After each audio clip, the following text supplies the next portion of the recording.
जो हमारा Indian history का सोर्स ऑफ मॉडर्न हिस्ट्री था वो 2 पार्ट्स में था हमारा। प्रीवियस पार्ट था हमारा एडमिनिस्ट्रेटिव सोर्सेज ना, और सेकंड पार्ट है हमारा इसमें नॉन एडमिनिस्ट्रेटिव सोर्सेज, कि नॉन एडमिनिस्ट्रेटिव सोर्सेज कौन कौन से थे जिनके थ्रू ब्रिटिश गवर्नमेंट सारे अपने पास नॉलेज रखती थी या उनके पास रिकॉर्ड होता था।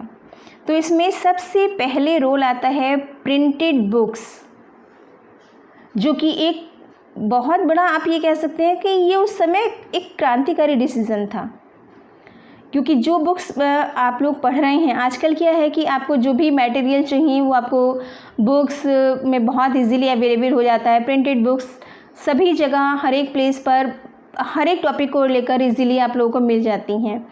तो ये ब्रिटिश गवर्नमेंट ने इंडिया में जब प्रिंटिंग प्रेस सेटअप की थी तो उसका सबसे बड़ा बेनिफिट लगा कि जो हमारी, क्योंकि मैन्यूस्क्रिप्ट के थ्रू इतनी बुक्स नहीं लिखी जा सकती थी, इतनी ज़्यादा फेमस नहीं थी, लोग उन्हें संभाल कर नहीं रख सकते थे इतना ज़्यादा, तो इसलिए प्रिंटेड बुक्स ने बहुत बड़ा रोल प्ले किया हमारी एजुकेशन को ग्रो करने में या इसको स्प्रेड करने के लिए।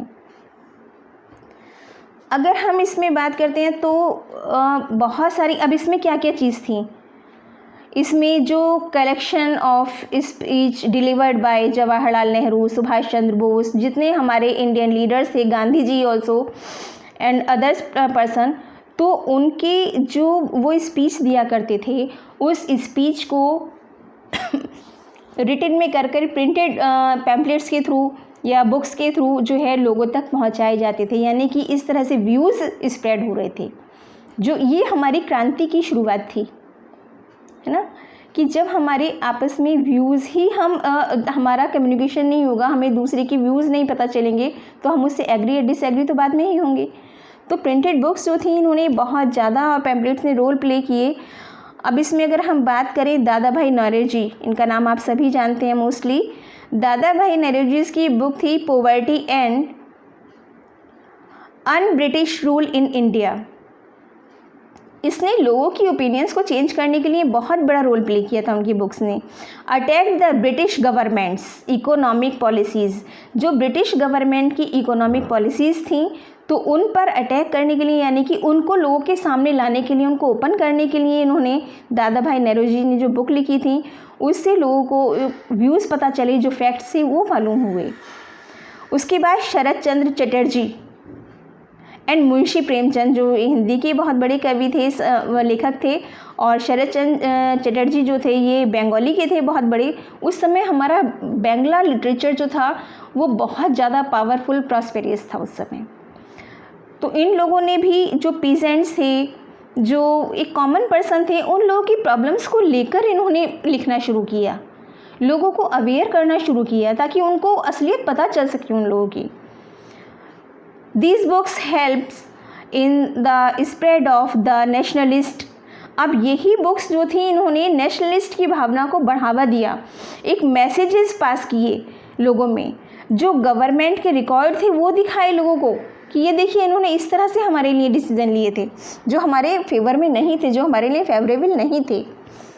बहुत सारी चीज़ें ऐसी थी जो कि जो हमारे इंडियन पर्सन थे, हमारे इंडियन लीडर्स थे, प्रिंटिंग प्रेस के बाद में जब ये मटेरियल हमारा प्रिंट होने लगा तो बहुत सारी चीज़ें हमें क्लियर होने लगीं और हम एक कहना चाहिए नॉलेज इंक्रीज़ होने लगी लोगों की उस समय। अब दूसरा आता है biographies and autobiographies. A number of biographies and autobiographies were written by people during this period. अब लोगों ने बायोग्राफी और ऑटोबायोग्राफी लिखने में बहुत ज़्यादा इंटरेस्टेड लिया, उस समय बहुत ज़्यादा लिखी गई और वो बहुत फेमस भी हुई। इसमें बहुत सारे ऐसे हैं जो टैलेंटेड राइटर्स हैं, जिसमें फ़ीमेल भी थी, जिन्होंने की सोसाइटी के डिफरेंट जो प्रॉब्लम्स थी उनको लेकर भी लिखा इसमें, जैसे कि differences between main and women. One of the most important writers of this period, जो उस समय जो बहुत ज़्यादा फेमस हुआ था, वो थी ताराबाई शिंदे, जो एक फ़ीमेल राइटर थी। हालांकि आपको पता होगा कि ब्रिटिश टाइम में बहुत सारे, आपने इसी चैप्टर में पढ़ा कि बहुत सारी पॉलिसीज़ बनाई थी, जैसे गर्ल्स एजुकेशन एक्सेट्रा, गर्ल्स को इम्प्रूव करने के लिए उनकी कंडीशन को, लेकिन उस समय तक भी इतना ज़्यादा पॉपुलर नहीं था गर्ल्स का एजुकेशन लेना। लेकिन ताराबाई शिंदे ने स्त्री पुरुष तुलना बुक लिखी थी अपनी, जो बहुत ज़्यादा फेमस हुई थी, और उन्होंने उसमें जो उस समय के छोटे छोटे फैक्ट्स थे उनके बारे में लिखा था। इसके बाद बात करते हैं हम न्यूज़पेपर्स, मैगज़ीन्स, लेटर्स, पैम्पलेट्स, इनके थ्रू बहुत ज़्यादा चेंजेस हमारी सोसाइटी में आए। वो क्या क्या चेंजेस थे जो हमारी सोसाइटी में उस समय आए थे? जैसे कि आप जानते हैं इंडिया में बहुत सारी लैंग्वेज बोली जाती हैं, अलग अलग स्टेट की अलग अलग लैंग्वेज है। These are important source because they include additional cartoons, news, letters, कि अपनी भाषा में ही उनको लिखकर जो लोकल लोग थे उनको लीडर्स ने उन्हीं की आम भाषा में पैम्पलेट्स लिखे, बुक्स लिखी, न्यूज़पेपर्स लिखे, ताकि वो इजीली उस चीज़ को समझ सकें। न्यूज़पेपर की अगर हम बात करते हैं तो उस समय इंडिया के जो बहुत फेमस न्यूज़पेपर थे, एक था मिरात-उल अखबार, जो कि पर्शियन में था, और इसे पब्लिश किया था राजा राम मोहन रॉय। राजा राम मोहन रॉय को आप लोग बहुत अच्छे से जानते हैं, एक सोशल रिफॉर्मर भी थे, इन्होंने हमारी सोसाइटी के लिए बहुत कुछ किया। दूसरा बाल गंगाधर, इनका नाम भी जानते हैं, बाल गंगाधर तिलक, इन्होंने मराठी में लिखा था केसरी। जो न्यूज़पेपर था इनका, मराठी न्यूज़पेपर केसरी, बहुत ज़्यादा फेमस था उस समय। और ये इनका मेन मोटिव क्या था कि लोगों को ब्रिटिश गवर्नमेंट की पॉलिसी से अवेयर कराना, उनको अवगत कराना, उनके बारे में बताना कि वो हमारे लिए क्या कर रहे हैं।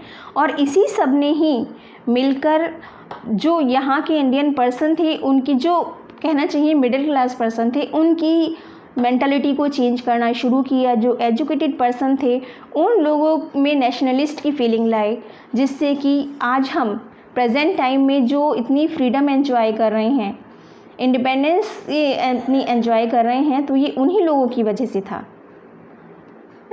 नेक्स्ट वीडियो में हम बात करेंगे फिल्म, फोटोग्राफी की, और जो हमारे प्रिंटिंग आर्टिकल्स थे उनके बारे में, कि जो हमारी फिल्म, आप जानते हैं प्रेजेंट टाइम में भी बच्चों को बहुत शौक़ होता है पिक्चर देखने का, कि जो हमारी फिल्म्स थी उन्होंने भी किस तरह से जो उस समय प्रॉब्लम्स थी हमारे देश की, उनको किस तरह से उन्होंने सब लोगों के पब्लिकली लाए, उनको देखकर लोगों के ओपिनियन चेंज हुई। जो डिस्क्रिमिनेशन था हमारी सोसाइटी में धीरे धीरे वो कम हुआ। फीमेल के लिए जो एक थिंकिंग बनी चली आ रही थी उसको चेंजेस में आए उसमें, और लोगों ने एजुकेशन की तरफ जो बहुत सारी हमारी प्रॉब्लम थी उनको रिमूव करने की कोशिश की। तो जो हमारी फिल्म्स हैं, फोटोग्राफीज़ हैं, पेंटिंग्स हैं, इन्होंने भी बहुत बड़ा रोल प्ले किया इसमें।